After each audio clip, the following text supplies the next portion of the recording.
जय हिंद, सलाम, स्वागत सभी का एक और इम्पोर्टेंट इन्फॉर्मेटिव वीडियो में, जहां हम आपसे बात करेंगे पीएचडी के एप्लीकेशन फॉर्म की। सेशन है 2023 एंड 24। यूनिवर्सिटी का नाम है सांची स्टेट यूनिवर्सिटी, मध्य प्रदेश में स्थित है सांची, जहां विश्व प्रसिद्ध फेमस है सांची का स्तूप। बौद्ध धर्म से इसका संबंध है, अशोक ने इसको बनवाया था। उसी सांची के स्तूप से कुछ किलोमीटर की दूरी पर या कहीं की कुछ मिनटों की दूरी पर यह यूनिवर्सिटी स्थित है, जहां आए हैं पीएचडी के एप्लीकेशन फॉर्म।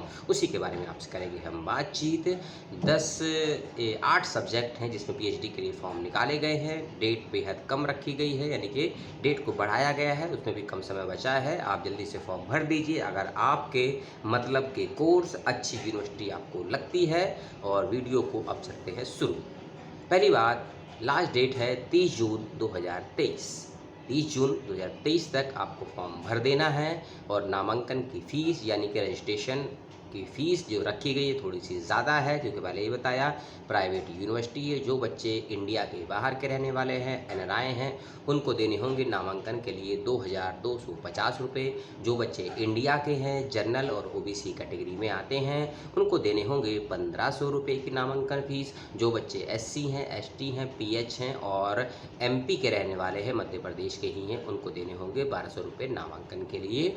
और एक बच्चा एक ही पाठ्यक्रम में अप्लाई करे, इस बात का ध्यान रखें। नहीं तो प्रवेश परीक्षा अगर 2 सब्जेक्ट की एक दिन एक समय हो गई तो आपको प्रवेश परीक्षा छोड़नी पड़ सकती है किसी एक विषय की, तो आपका पैसे, समय और दिमाग तीनों ही खराब हो जाएगा। अब आते हैं किस कोर्स में कितनी सीटें हैं। छोटा सा वीडियो है, कम समय में बनाया गया है, इसका ध्यान रखिएगा।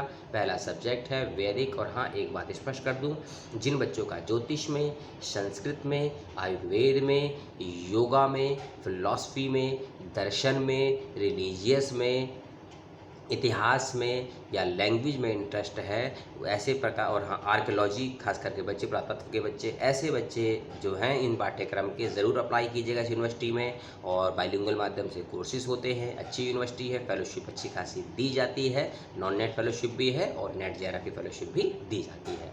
एलिजिबिलिटी में आपको बता दूं, उससे पहले सीट से पहले मैं एलिजिबिलिटी आपको बता दूं, 50% आपके नंबर होने चाहिए मास्टर्स डिग्री के अंतर्गत। यदि आप एससी है, एसटी हैं, ओबीसी और ओबीसी नॉन क्रीमिलियर है including pH.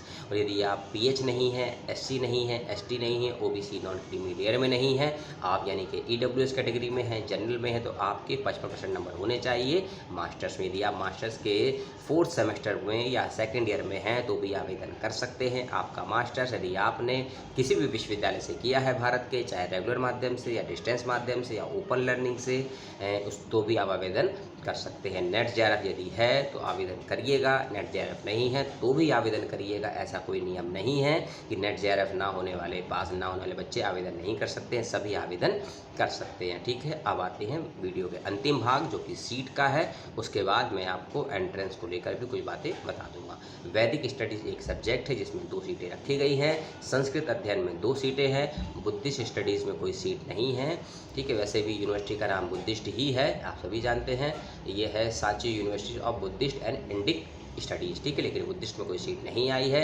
Indian education and holistic development में भी कोई सीट नहीं है। इंडियन पेंटिंग में 1 सीट है, हिंदी में 1 सीट है, इंग्लिश में 4 सीट है, इंडियन फिलोसफी में 2 सीट हैं, डायस्पोरा एंड माइग्रेशन में 2, हिस्ट्री में 4। डायस्पोरा माइग्रेशन उन बच्चों के लिए है जो बच्चे प्रवासी साहित्य में या विदेशी भाषाओं के साहित्य में इंटरेस्ट रखते हैं, उनके लिए अच्छा सब्जेक्ट रखा गया है। और जो रिजर्वेशन के नियम होंगे वो एमपी गवर्नमेंट के जो नियम होंगे उसके अकॉर्डिंग लगेंगे। फिर से मैं आप बता दूं कि स्टेट यूनिवर्सिटी है और स्टेट यूनिवर्सिटी में रिजर्वेशन के अपने नियम लागू होते हैं। जो बच्चे एमपी से बाहर के हैं, मान लो कोई बच्चा बिहार का है, कोई कानपुर का है, कोई लखनऊ का है, कोई दिल्ली का है, कोई महाराष्ट्र का है, तो वो बच्चे अप्लाई करते वक्त अपने आप को जनरल कैटेगरी में ही माने, इसका ध्यान रखें। मान लीजिए कोई अप्लाई करते वक्त लगता है कि मैं बिहार का रहने वाला हूं और मैं ओबीसी या एससी कैटेगरी में हूं, लेकिन आप यूनिवर्सिटी में अप्लाई करेंगे तो आप ओबीसी या एससी में नहीं, जनरल में काउंट होंगे, क्योंकि स्टेट्स के नियम दूसरी स्टेट्स में लागू नहीं होते हैं। हाँ, अगर यही यूनिवर्सिटी सेंट्रल होती तो आपके जो नियम वहाँ लागू थे अपनी स्टेट में, वही नियम यहाँ भी लागू होते, लेकिन स्टेट में नियम बदल जाते हैं, इसका रखिएगा विशेष रूप से ध्यान। और जिन बच्चों का फॉर्म भर जाएगा, फॉर्म कंप्लीट हो जाएगा, सारी योग्यताएं ठीक लगेंगी यूनिवर्सिटी को, तो उन बच्चों की एक लिस्ट आएगी वेबसाइट पर, और जिन बच्चों का लिस्ट में नाम आएगा वही बच्चे एलिजिबल होंगे एंट्रेंस एग्जामिनेशन देने के लिए। एंट्रेंस एग्जामिनेशन जुलाई के 2nd और 3rd वीक में कभी भी हो जाएगा, इसका रखिएगा विशेष रूप से ध्यान। और अप्लाई करने का लिंक, वेबसाइट का लिंक और ज़रूरी जानकारी का लिंक डिस्क्रिप्शन बॉक्स में आपको दे देंगे। हेल्पलाइन नंबर के रूप में एक ईमेल आईडी भी आपको दे देंगे। आपने वीडियो को देखा, पसंद किया, एक न्यूज़ चैनल की भांति मैंने वीडियो पढ़ी है या कहीं सुनाई है, कैसा लगा मुझे बताइएगा। और कैसे हालात हैं आपके प्रदेश के ये बताइएगा। अपने दिल में, दिमाग में, लीवर में, किडनी में, शरीर के किसी भी जहन में कुछ सवाल पैदा हो गया हो, कमेंट करके पूछ लीजिएगा। कोई डाउट है, कोई शंका है और लघु शंका है तो करके आ जाइए। और आपने अपना समय दिया, इंटरनेट का डेटा दिया, अपनी समझ से अपने वीडियो को देखा और समझने का प्रयास किया, उसके लिए आप सभी का धन्यवाद। मिलता हूँ अगले वीडियो में, तब तक के लिए अपना, अपनों का, परिवार, प्रकृति, पुस्तकों, शिक्षकों का ख्याल रखिएगा। जय हिंद, जय भारत, जय संविधान।